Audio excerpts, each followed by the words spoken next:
இந்த இஸ்ரவேல் ஜனங்க என்ன பண்றாங்கன்னா, வெளியில வந்ததும் அவங்க ஆண்டவர் ஒருத்தர் அனுப்புறார், லீடர், அவரை கல்ல வச்சு கொல்ல வேண்டாம் அவனேங்கிறாங்க. அதுக்கப்புறம் எகிப்துல கல்லறை இல்ல அப்படின்னா நீங்க வனாந்தரத்துல கூட்டிட்டு வந்தேங்கிறார். ஆண்டவர் பார்க்கறார், அப்படிதானே, உன் ஆசை சாகிறது தானே, எங்க சாகணும்னு சொன்னீங்க அங்கேயே சாவேங்கிறார். 40 வருஷம் சுத்தினாங்க. எதுக்கு தெரியுமா? வனாந்தரத்துல சாகிறதுக்கு. 40 வருஷம் சுத்தினதுக்கு அப்புறம் அவங்க எல்லாரையும் ஆண்டவர் வனாந்தரத்திலே அழித்து அவங்கள இல்ல அவங்க பிள்ளைகளை தான் ஆண்டவர் வாக்குத்தத்தம் பண்ணப்பட்ட பாலும் தேனும் ஓடுகிற தேசத்துக்கு ஆண்டவர் கூட்டிட்டு போனார். என்ன பிரச்சனை? இவங்களுடைய மாம்சம், இவங்களுடைய பாவம், இவங்க சேட்டை, இவங்க தவறான நெகட்டிவான கன்ஃபெஷன்ஸ் என்னாச்சு? வனாந்தரத்துல 40 வருஷம் சுத்துறாங்க. இப்ப இதுக்கு ஆண்டவர் காரணமா? இல்ல. ஆண்டவருடைய பிளான் என்னன்னா அப்படியே கொண்டு வாங்க வைக்கணுங்கிறது. ஆனா இவங்க தேவையில்லாத பிரச்சனையில தங்களுடைய சொந்த மாம்சத்தின் கிரியினால அப்படி சுத்திட்டு இருக்கிறாங்க. யாக்கோபு அருமையான பிளான் ஆண்டவர் அவருக்குன்னு வச்சிருந்தார். ஆனா இந்த மனுஷன் 20 வருஷம் மாமனார் வீட்டுல கஷ்டப்படுறாங்க. எங்க வீட்டுலாலும் கஷ்டப்படலாங்க, மாமனார் வீட்டுல கஷ்டப்படக்கூடாதுங்க. கரெக்டா பேசுறேன்னா இல்லையா? மாமனார் வீட்டுல 20 வருஷம் இவரோட பிளெஸிங்க பார்த்து ஆண்டவர் இவரை பிளஸ் பண்றார், ஆசீர்வதிக்கிறார்.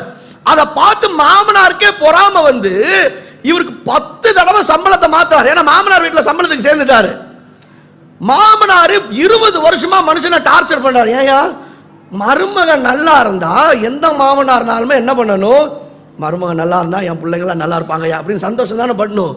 ஆனா இவரு கொஞ்சம் வித்தியாசமான மாமனார். அதே பிராணி நல்லா இருக்கலாம். 2 பிள்ளைங்களையும் கொடுத்துட்டு எந்த மாமனார்னாலும் சரி இவன் நல்லா இருக்கட்டும் தான் நினைக்கணும்.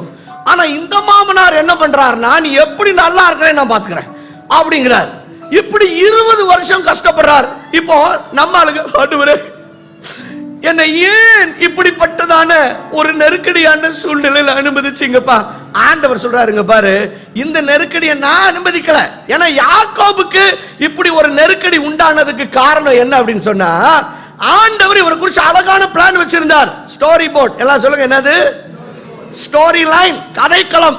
அது என்னன்னா, யாக்கோபு வந்துட்டு ரட்ட பிள்ளைங்க. இவருக்கு ஒரு அண்ணன் இருந்தாரு, ஏசா. 2 பேரும் வயிற்றுல இருக்கிறாங்க. வயிற்றுல இருக்கும்போது என்ன பண்ணா, அந்த குழந்தை வளரும் போது உதைக்கும். டாக்டர் சொல்லுவாங்க, கைனகாலஜிஸ்ட் என்ன சொல்லுவாங்கன்னா, இன்னைக்கு குழந்தை மூவ்மெண்ட் இருந்துச்சா, உதைச்சுதா, நகர்ந்துச்சான்னு கேட்பாங்க. நகரல, உதைக்கலன்னா உடனே வா, ஏன்னா குழந்தை உயிரோட இருக்கா, எதுவும் ப்ராப்ளம் இருக்கா, எதுவும் டிஸ்ட்ரெஸ்ஸா அப்படின்னு சொல்லி பார்க்கணும்பாங்க. அப்படின்னா குழந்தை உதைக்குதுன்னா அது என்னது? நல்ல சிக்னல். இப்போ ஒரு குழந்தை இருந்துச்சுன்னா 2 கால் உதைக்கும். இப்போ உள்ள எத்தனை குழந்தை?